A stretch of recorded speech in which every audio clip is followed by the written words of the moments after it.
whistles and the cheers from the crowds. He is enormously popular in Germany. One poll says about 3/4 of Germans would vote him in as US president. Of course, they don't have the vote. It's not quite so clear-cut in the United States, but he is enjoying the support from the crowd there. And this is his first public and only public speech, actually, on his international tour. So let's listen in, soak up the atmosphere and hear what he has to say.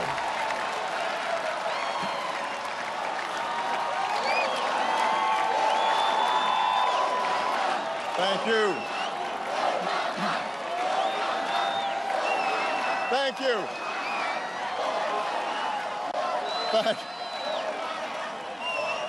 Thank you so much. Thank you. Thank you. Thank you.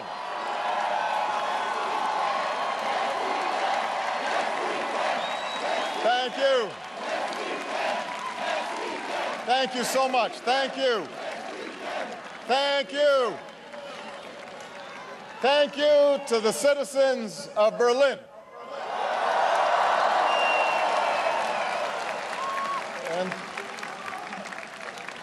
And thank you to the people of Germany.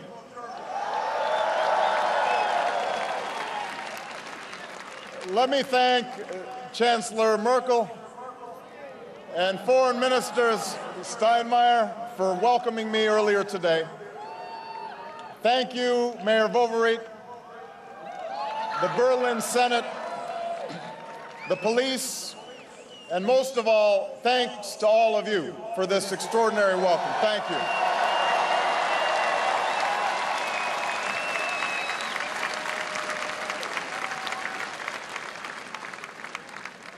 I come to Berlin as so many of my countrymen have come before.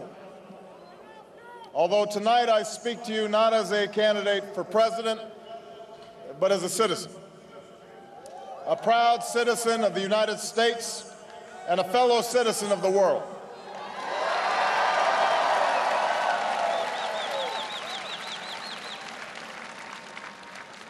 I know that I don't look like the Americans who've previously spoken in this great city. The journey that led me here is improbable. My mother was born in the heartland of America, but my father grew up herding goats in Kenya. His father,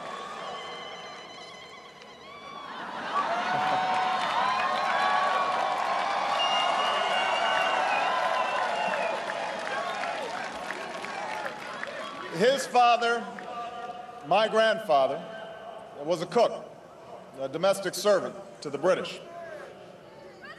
At the height of the Cold War, my father decided, like so many others in the forgotten corners of the world, that his yearning, his dream, required the freedom and opportunity promised by the West.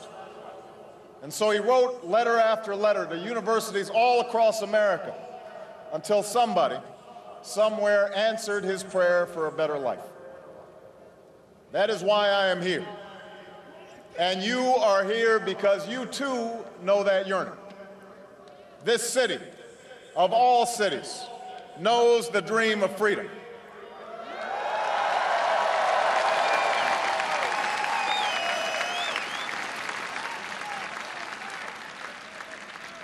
And you know that the only reason we stand here tonight is because men and women from both of our nations came together to work and struggle and sacrifice for that better life.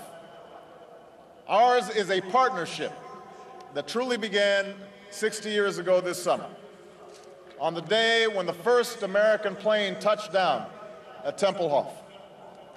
On that day,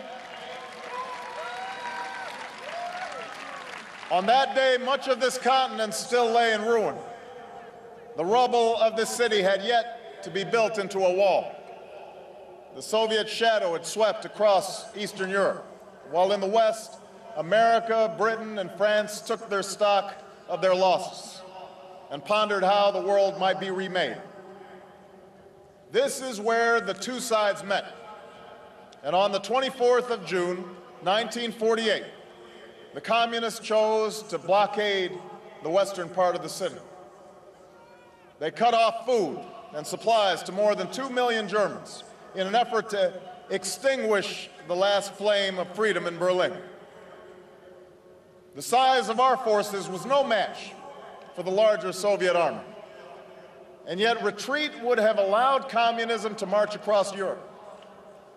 Where the last war had ended, another world war could have easily begun, and all that stood in the way was Berlin.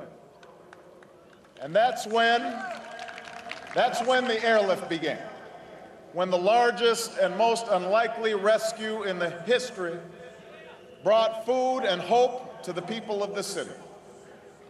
The odds were stacked against success. In the winter, a heavy fog filled the sky above, and many planes were forced to turn back without dropping off the needed supplies. The streets where we stand were filled with hungry families who had no comfort from the cold. But in the darkest hours, the people of Berlin kept the flame of hope burning. The people of Berlin refused to give up. And on one fall day, hundreds of thousands of Berliners came here to the Tiergarten and heard the city's mayor implore the world not to give up on freedom. There is only one possibility, he said, for us to stand together, united, until this battle is won. The people of Berlin have spoken. We have done our duty, he said, and we will keep on doing our duty. People of the world, now do your duty. People of the world, look at Berlin.